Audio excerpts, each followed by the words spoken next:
ఒకప్పుడు ఒక మత్స్యకారుడు రామయ్య అనే వృద్ధుడు ఉండేవాడు. అతను ప్రతిరోజూ సముద్రానికి వెళ్లి చేపలు పట్టి అమ్ముకుని జీవించేవాడు. ఒకరోజు వర్షాలు, గాలి బలంగా వీచి సముద్రం ఆగ్రహంతో ఉప్పొంగింది. రామయ్య పడవ ఎక్కడానికి భయపడుతూ అక్కడే ఉండిపోయాడు. అప్పుడు అతని మనవరాలు లావణ్య అతని చెయ్యి పట్టుకుని చెప్పింది, తాతయ్యా, నువ్వు కళ్లతో చూడ్డానికి సముద్రం భయంకరంగా ఉండొచ్చు. కాని దేవునిపై విశ్వాసముంచితే ఆయన మనకు రక్షణ కలుగజేస్తాడు. రామయ్య ధైర్యం తెచ్చుకొని దేవునికి ప్రార్థన చేశాడు. తర్వాతి ఉదయం సముద్రం ప్రశాంతమైపోయింది.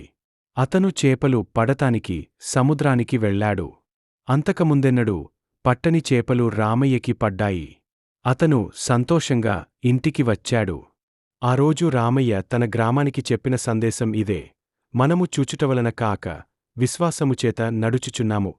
ఈ వచనం మనకు చెబుతున్నది ఏమిటంటే, క్రైస్తవ జీవితం కేవలం మన కళ్లతో చూసే సంగతులపై ఆధారపడదు. మనం దేవుని వాగ్దానాలపై, ఆయన వాక్యంపై విశ్వాసముంచి నడవాలి.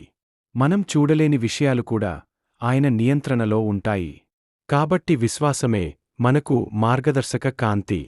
సంక్షిప్తంగా చెప్పాలి అంటే, మన జీవితం దృష్టిపైన కాదు, విశ్వాసంపైనే ఆధారపడి ఉండాలి.